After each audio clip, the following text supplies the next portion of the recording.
ما زال قرار إقالة المدير الفني للمنتخب المغربي تحت 23 سنة عصام الشرعي يثير جدلا واسعا حول أسبابه ودور المدرب وليد الركراكي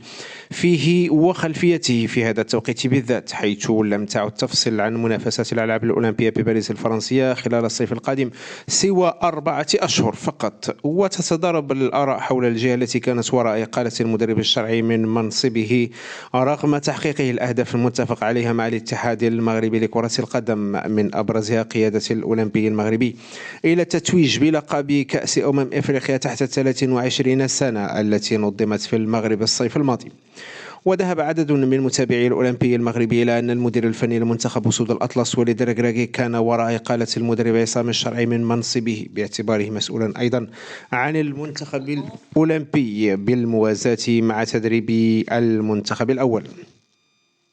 وأرجع هؤلاء سبب ذلك إلى خلاف نشب بين المدربين الركراكي والشرعي في الفترة الأخيرة، ما جعل الاتحاد المغربي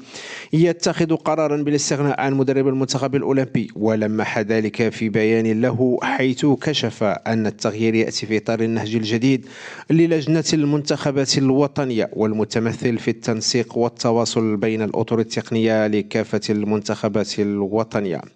وأفاد مسؤول بالاتحاد المغربي لكرة القدم اليوم الجمعة رفض الكشف عن اسمه حول ضلوع الركراكي في إقالة عصام الشرعي، حيث نفى نفيا قاطعا أن يكون الأول هو الذي اتخذ القرار، وسعي طارق سكيتيوي بدلا عنه.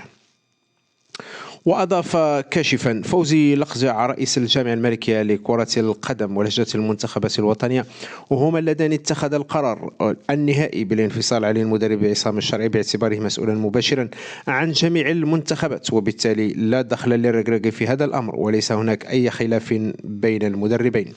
ورفض المصدر نفسه الحديث عن أسباب الانفصال عن المدرب عصام الشرعي، مكتفيا بالقول إن الجامعة الملكية لكرة القدم تعتزم القيام بالتعديلات اللازمة من أجل ضخ دماء جديدة في جميع المنتخبات الوطنية. وجدير بالذكر أن المنتخب الأولمبي سيخوض معسكرا تدريبيا مغلقا بمدينة أنطاليا التركية في 18 مارس الحالي، حيث يخوض مباراتين وديتين ضد أوكرانيا وويلز في 22 و26 من الشهر نفسه.